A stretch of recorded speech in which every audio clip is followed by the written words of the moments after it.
and every woman in this land. Stay strong, keep your faith alive. Whatever comes between us, you know the darkness won't defeat us. Stay strong, keep your faith alive.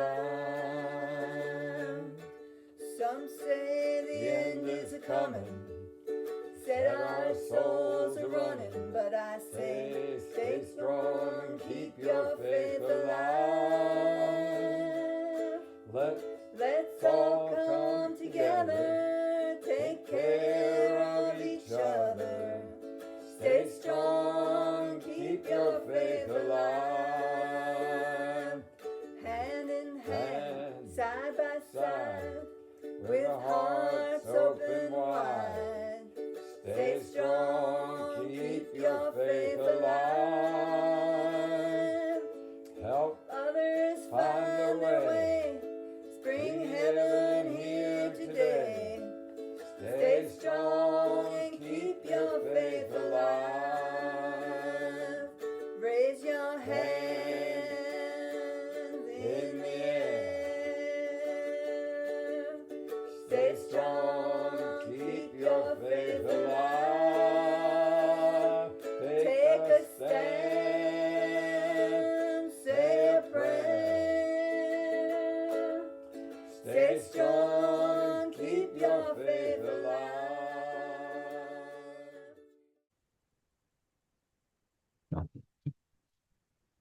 Welcome to our energy medicine Zoom. This is the fourth day of my annual polarity cleansing diet. I've been doing this diet since 1975, at least once a year, sometimes two, sometimes with groups of 20 or 30 people. And it's a unique diet because it's a cleansing diet which is focused on spirit. It is a, as we say, a fast for the ego is a feast for the spirit. And it's the sattvic cleansing diet. We eat only sattvic, alkaline forming foods on the diet. And we focus on a liver flush. The liver is the largest organ in the body after the skin, and cleansing tea to remove any impurities, and eat only fresh, whole, sattvic, alkaline forming foods. Usually do it for 7 to 10 days. So this is day 4.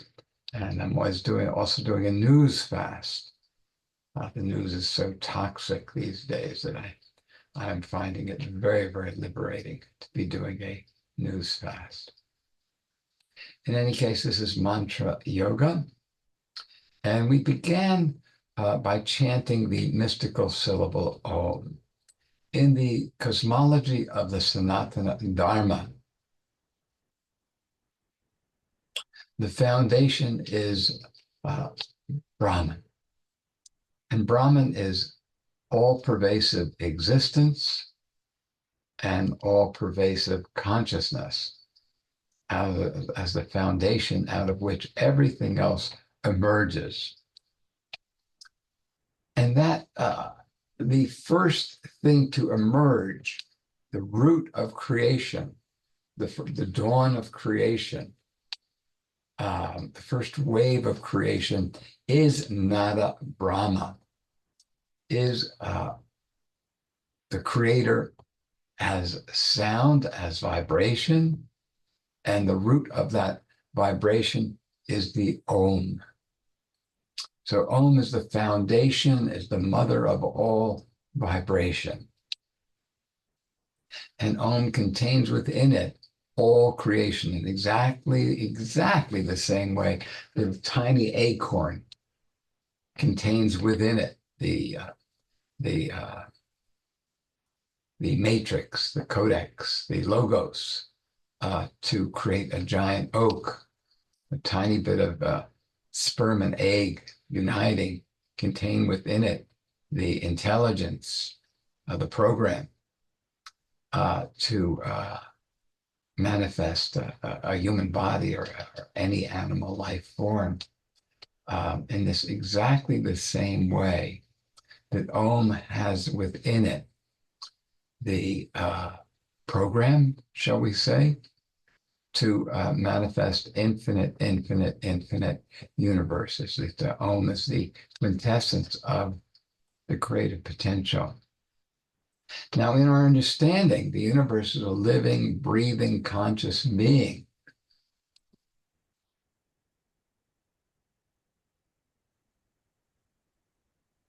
And as a living, breathing, conscious being, life is rooted in the breath.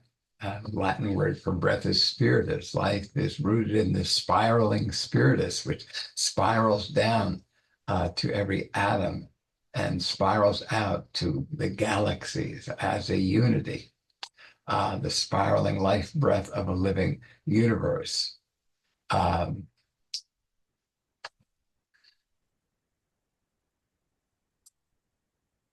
And this life breath we call prana. Pra means to go forth in Sanskrit root, and ana is again a root in breath. So we're talking about the outgoing breath, the yang breath of a living universe whose fundamental force, the two hands of God, are the in and out breath. So the sound of the prana, the sound of a life breath of a living universe, is this omkar, and is the mystical syllable Om, the mother of all vibration, the mother of all creation, the first born, so to speak. So we cannot begin to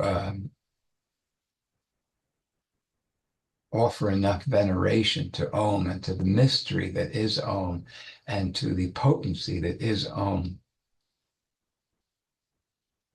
So it's very easy to say AUM or OM or even to chant it, but I invite you to contemplate the depth of the gift, the depth of the mystery, the depth of the infinite genius that is in this Om, and the opportunity for soul communion that lies in Om. I'd invite you on some full moon, our solstice, our best, a solstice or equinox full moon, to greet the evening, to Sandhya, the time where day and night meet, is a still point. And on the solstice, which again means a still point, to solstice, to stand still, the sun stands still. On a full moon, solstice at sunset, to chant the mystical syllable Om 108 times, and to feel the kind of energy that tunes you into. In the same way you can do that at dawn as well, and greet the sunrise with 108 A-U-M-O.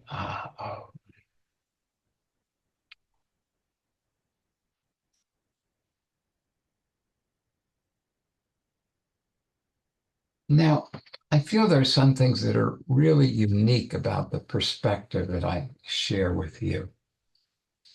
First of all, is this understanding of the universe as a living, breathing, conscious being.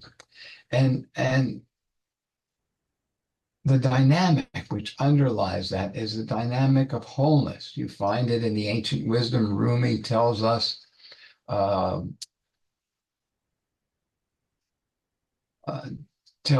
that you are not a drop in the ocean, you are the ocean in the drop.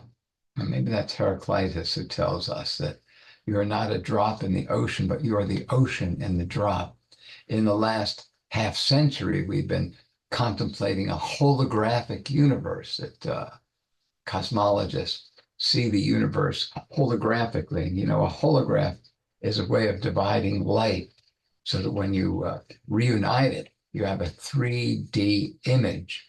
And part of the magic of that image is any part of that image contains the whole image, and you can reconstruct the whole image from that part of the image. In this case, the image that we're talking about is the breath of life, that from quark to galaxy as a breathing entity, there is this cycle of polarity, the cycle of yang and yin, the cycle of solar and lunar, the cycle of rajas and tamas, which underlies all living systems. And this cycle, for instance, one of the places we look at it is in the cycle of the year, the Aries, Taurus, Gemini, Cancer, Leo, Virgo, Libra, Scorpio, Sagittarius, Aquarius, Capricorn was in there too, Pisces, that is a spectrum of consciousness and a spectrum of creation. And that same spectrum of consciousness and that same spectrum of possibility and that same spectrum unfolding the infinite creative potential is in every quark, every atom, every molecule, every cell of creation. So from quark to galaxy, there is what the sages have called the order of creation, or we typically think of as the Zodiac, the spectrum of consciousness, which underlies manifestation. So this order of creation is what's responsible on some level for this holographic nature, because the order of creation is this holograph, which is in every atom, every molecule, every cell. The order of creation is the codex of every breath. The order of creation is the implicit order that unfolds in the explicit order of every atom, molecule, cell, every galaxy, every whatever is bigger than that, whatever is smaller than that, everything. And again, your body is a microcosm of this process. So in exactly the same way, this mysterious breath of spiritus spirals down to give life to every atom, every molecule, every cell of your body. In exactly the same way, this life of a living earth, this life of a living solar system, this life of a living universe spirals through everyone and everything, sharing this brilliant and ingenious product of ultimate intelligence, this gift of life.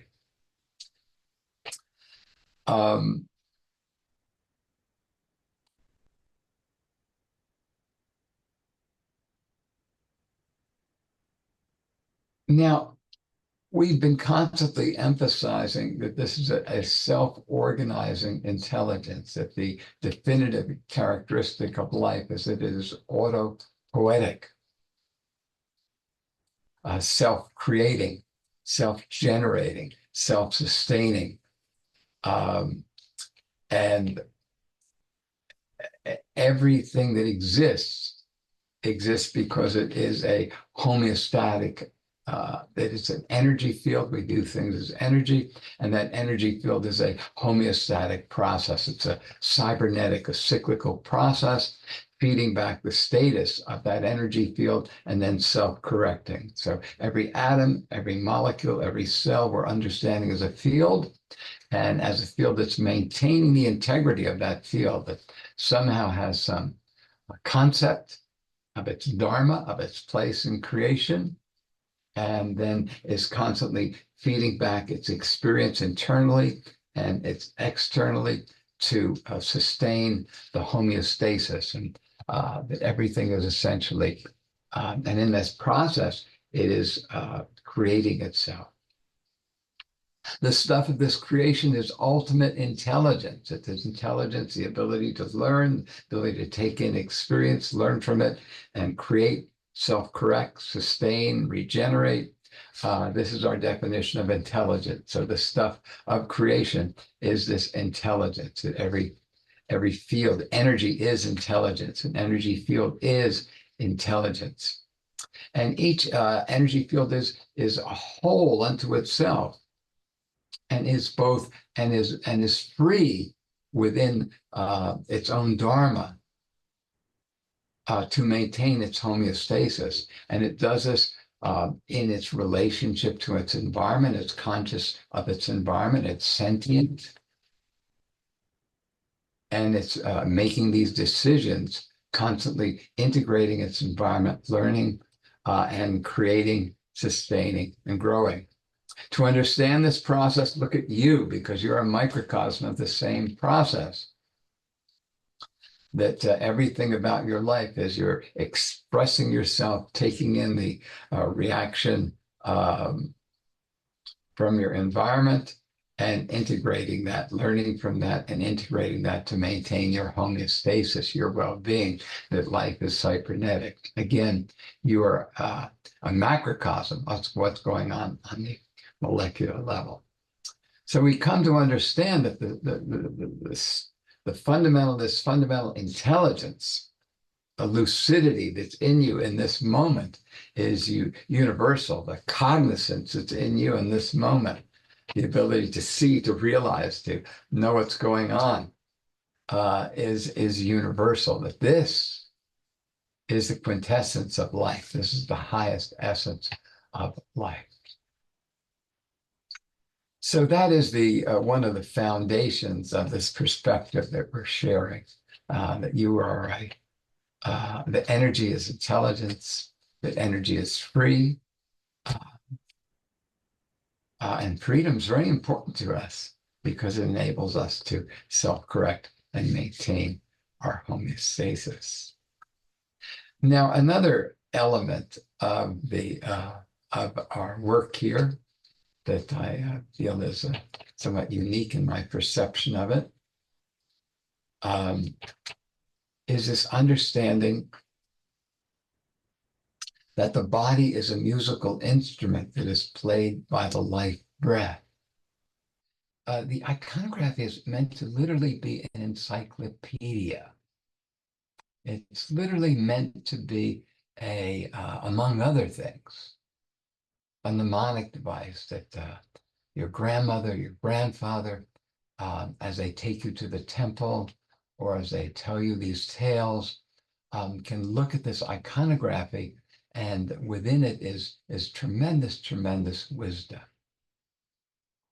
So whenever you see a god or a goddess, you'll typically see its vehicle. For Lord Vishnu, the all-pervasive intelligence, its vehicle is the Garuda, the eagle. For Morgan, its vehicle is the peacock. And for Saraswati, her vehicle is usually the goose. And in this case, the goose symbolizes the highest flying bird. These geese and these swans that fly from Tibet to Africa fly at the height of a jumbo jet, 30 to 40,000 feet. And as the highest flying creature in creation, they symbolize the supreme principle, the highest principle, which in this case is the breath. The breath is the highest principle. The breath is a fundamental principle underlying life.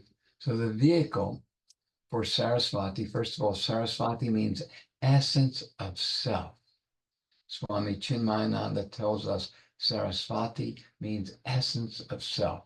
So we're looking at this iconography of the goddess Saraswati, who is a goddess who is the Shakti of Brahma, the creator. Again, Brahma is this ever-expanding breath of life. That is the vehicle for creation. And the Shakti, the manifest power, the power in nature of Brahma is Saraswati. And Saraswati means essence of self. And she's typically a goddess that rules knowledge, that rules wisdom, that rules artistry, that rules priestcraft, that rules musicians and artists and creators. Typically, which she rules learning on a Thursday, Guru Day. People are lined up at the temples honoring Saraswati, honoring Brihaspati, honoring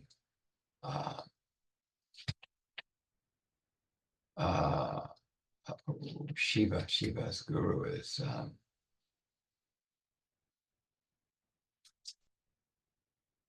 it'll come to me. honoring the those who support our children in learning. So people are lined up on Thursday, on Guru's Day, at these temples to bless their children and bless their education. So Saraswati rules learning and rules the culture and this whole fabric of knowledge that underlies creation. So we're talking about knowledge of what we called before Dharma, the knowledge of atomic, molecular, cellular, the knowledge that allows every organism to be what it is and to be viable within its Dharma, within its, to be autopoietic. Then in a sense that Saraswati rules the morphogenic field and the unique morphogenic field of each organism. And the vehicle for Saraswati is usually the goose or the swan. And we say these tundra swans embody the supreme principle. Think about how we call the highest veneration, as we call a sage, Paramahansa, Parama supreme Hansa, swan. Now the word Hansa is often used as a play of word because the mantra which we all utter, the fundamental mantra which underlies life, is the mantra that the sound of the breath makes.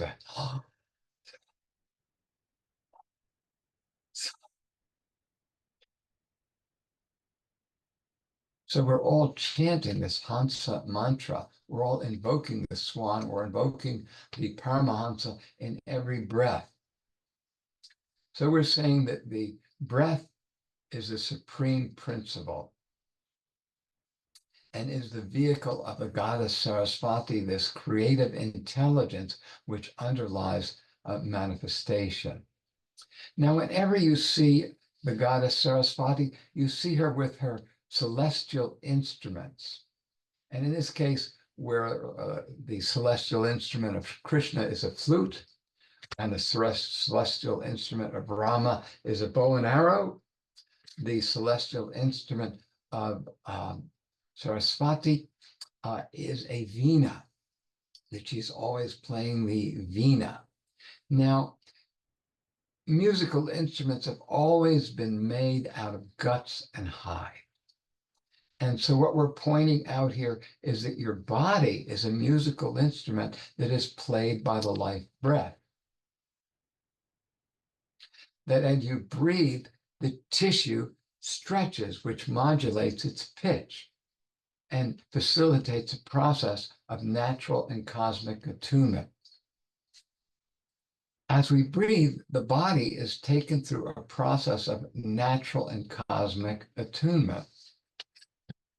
The fundamental attunement that we're talking about is this attunement of the gunas. So I better stop for a moment here and talk about the gunas.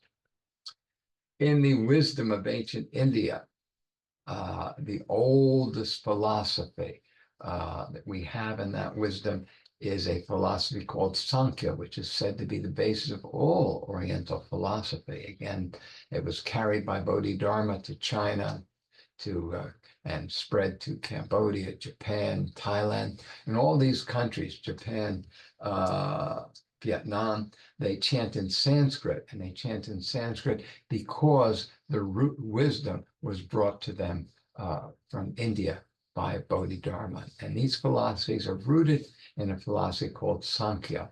And Sankhya means to enumerate, and Sankhya enumerates the basic principle which underlie manifestation. And Sankhya describes the stages of manifestation in terms of the stages of the life breath, that the fundamental forces in creation, or this all-pervasive field of, I'll call it awareness, and then or we'll call it Brahman, an all-pervasive field of awareness, the absolute, the ground state out of which creation emerges, Sat Chit Ananda, being, and the fact that you're conscious in being, and the ecstasy, the bliss of being. And then Rajas is the solar, and then Tamas is lunar. So what we're talking about is the breath of life from quark to galaxy. In the Sanatana Dharma, creation is breathe in, breathe out, in yugas of Sat, Rajas, and Tamas, from microcosm of the quark to the macrocosm of the yugas. Everything is the breathing in and out of a living universe. And that life breath has three fundamental points of entrainment, three fundamental keynotes: solar, lunar, source. Sat, Satya. Satya means being. Sat is being. So sattvic, Sat is being, the source. Rajas means to glow with excitement. It's the fire, it's the radiant, it's the creator, it's the light of life, the self-effulgence of the light of consciousness unfolding its creative potential. And Tamas, which is the lunar, the crystallization of this energy into form, and then the dissolution and the return to. So we're always, everything that lives is breathing through sattva, rajas, and tamas. Being, creation, perish. And this is the foundation of the order of creation, and it's writ in microcosm in every atom and molecule and cell of this creation. So we're saying the body is a musical instrument that is played by the breath, and the breath moves us through this process of molecular and cellular and natural and cosmic attunement. That in each breath, this is a picture of Babbitt's atom, and a micro-clairvoyant vision, a micro-clairvoyant vision of the ultimate atom as a manifestation of pure life force spinning perpetually through itself. So we're saying that everything in this living universe is a field of perpetual life force, and these fields sustain atoms and molecules and cells, all participating in freedom, so that each atom is a cybernetic mechanism, and it interacts with the molecules as cybernetic mechanisms, maintaining their homeostasis integrity, and the cells, each as a wholeness, each cooperating in freedom to create the tissue, to create the organism. So that when we look at a body like this, we're looking at the holarchy, or this holograph of the cosmos, that you are the totality contained in the microcosm. And that each unit of wholeness, each holon, is free, and it seeks to follow its dharma. Dharma is your place in creation that you uphold. So each holon is conscious and free, and as a cybernetic mechanism, maintaining its homeostasis.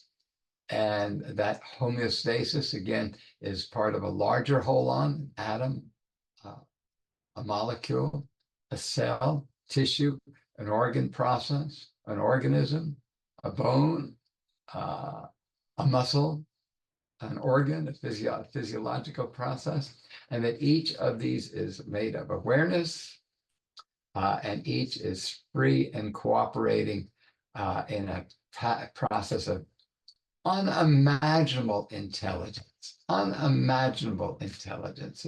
One cell is more complex than the city of Tokyo, that the processes that go on and the interactions that go on. So this is unimaginable intelligence that has created and sustains this incredible freedom which underlies life, and this incredible brilliance of the wholeness of this holarchy, of this holographic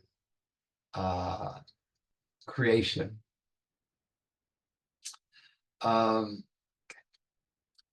So we're saying that as you breathe, the body is taken through a process of natural and cosmic attunement.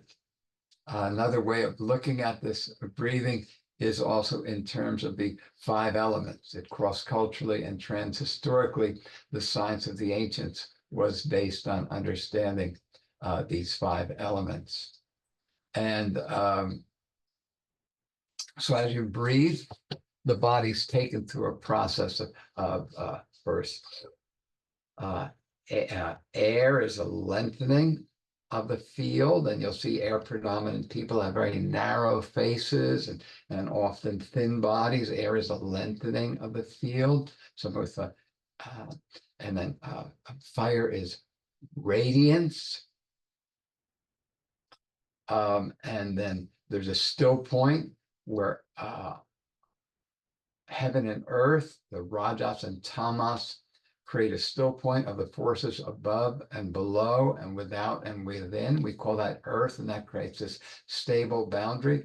And then the diaphragm descends into water, a lunar, a cleansing phase. The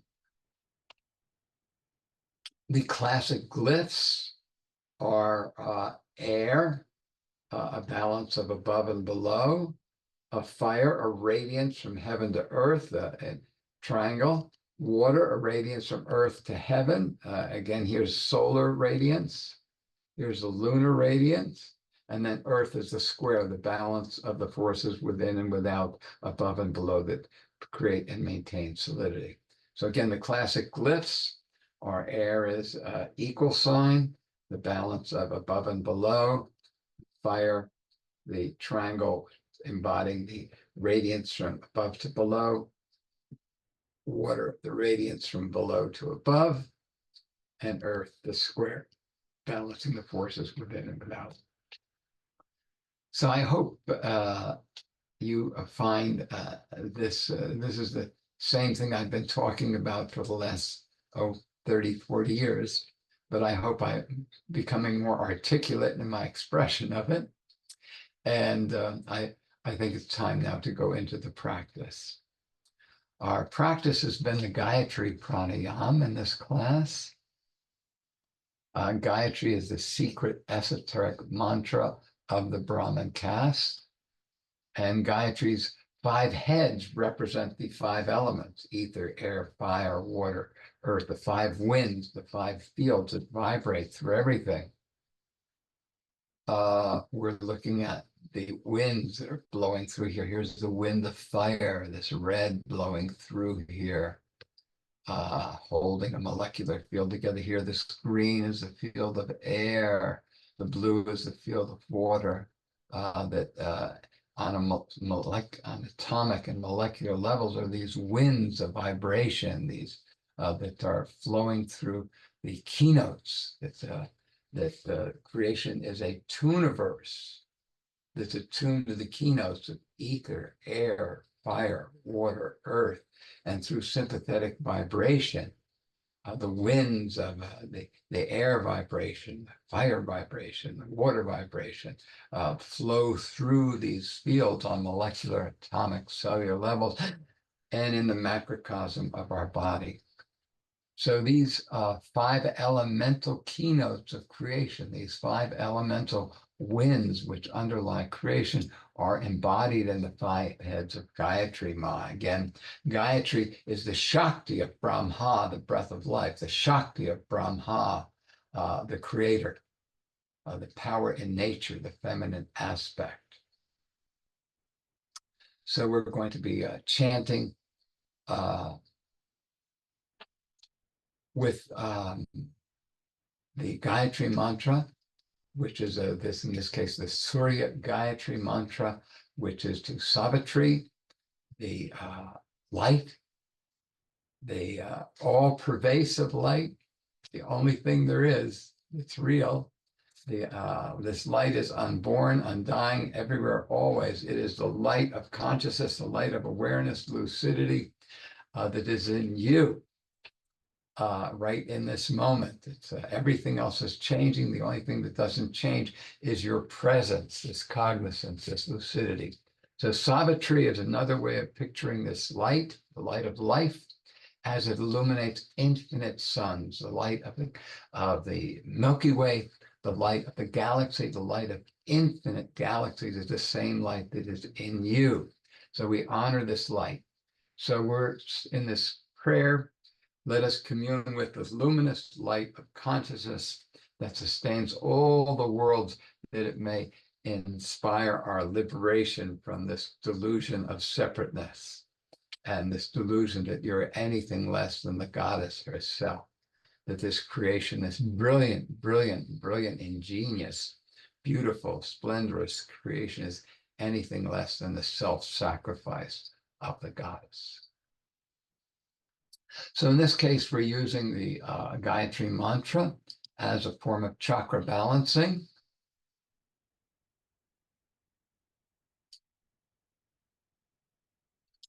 And we're focusing on the root chakra, Om Bhur, sacral chakra, Om Bhuvaha, Om Swaha, at the navel, Om Maha, at the heart, Om Jnana, at the throat, Om Tapa, at the third eye, Om Satyam, at the crown, Om Tat Savatur Varenyam Bhargo Devasya Dhimahi Yo Yona Prachodad Om Apojoti Samritam Brahmapur Bhuvasvaro. So this is Om is the earth, Om is the astral, Om is the heaven, Om is intelligence, Om is intention, Om is sacrifice, Om is being. Verily, that which is worthy of worship, that may inspire our liberation. Everything is the nectar of immortality, the self-effulgence, the creator, earth, heaven, everything is Om. So we are venerating this mysterious Omkar, the firstborn, the sound of the breath of life, the root entrainment of divinity, the sound of God, if you may.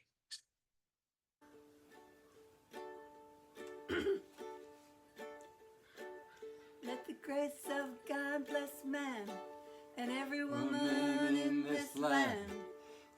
Stay strong, keep your faith alive. Whatever comes to meet us, know the darkness won't defeat us. Stay strong and keep your faith alive. Some say the end is coming, to set our souls running, but I say, stay strong and keep your faith alive. Let's all come together, take care of each other. Stay strong and keep your faith alive. Raise your hands in the air. Stay strong and keep your faith alive. Take a stand, say a prayer.